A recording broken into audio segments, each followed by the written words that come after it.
ప్రియులారా, మన ప్రభు అయిన యేసు క్రీస్తు నామంలో మీకు శుభోదయం.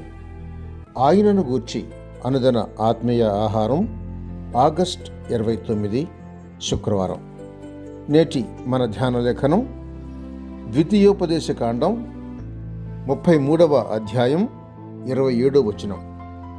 శాశ్వతుడైన దేవుడు నీకు నివాస స్థలము, నిత్యముగా నుండు బాహువులు నీ క్రింద నుండును. వ్యాఖ్యాన అంశం: నిత్యముగా నుండు బాహువులు, 3వ భాగం. వ్యాఖ్యాన అంశం: నిత్యముగా నుండు బాహువులు, 3వ భాగం. వ్యాఖ్యానం: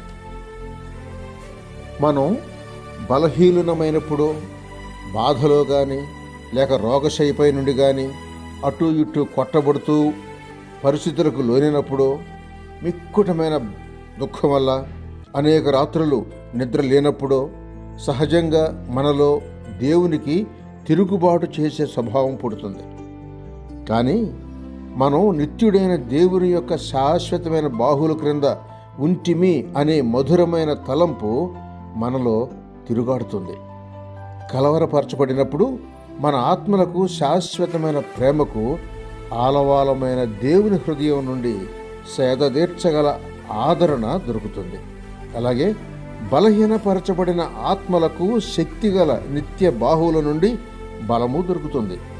అవును, మన హృదయాలు చల్లగాను, దౌర్బల్యంగాను, పాప రుగ్మతతో ఉంటాయి.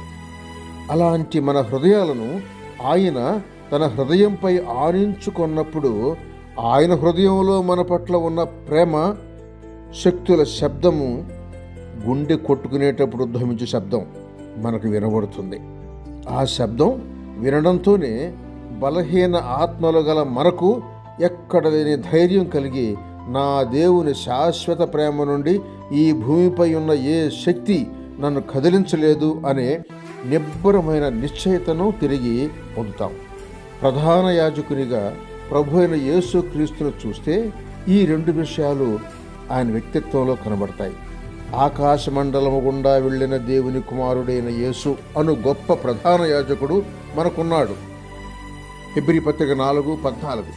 ఆయన యేసు అనగా నరుడు, మరియు ఆయన దేవుని కుమారుడై ఉన్నాడు. నరునిగా ఆయన మన పరిస్థితులన్నిటిలో అనుభవం గలవాడే, మన వలె శోధింపడ్డాడు. అయితే ఆయన ఏ శోధనలోనూ చిక్కి పాపం అంటినవాడు మాత్రం కాదు. కావున మన బలహీనతలో మన పట్ల సానుభూతి కలిగి మనకు సమయోచితమైన సహాయం కలిగేలా దేవుని ఎదుట మనలను గూర్చి విజ్ఞాపనం చేస్తూ మనలను ఎత్తి పట్టుకుంటాడు. అంతేకాదు, ఆయన దేవుని కుమారుడు అనగా ఆయన ఆ కుమారుని సమస్తమునకు వారసునిగా నియమించెను, ఆయన ద్వారా ప్రపంచములను నిర్మించెను అని చెప్పబడిన రీతిగా ఆయన సమస్తానికి వారసుడు. ఇంటి వ్యక్తిని చూచిన మాత్రాన్నే మనకెంతో ఆదరణ కలుగుతుంది. చివరి భాగం రేపటి సంచికలో.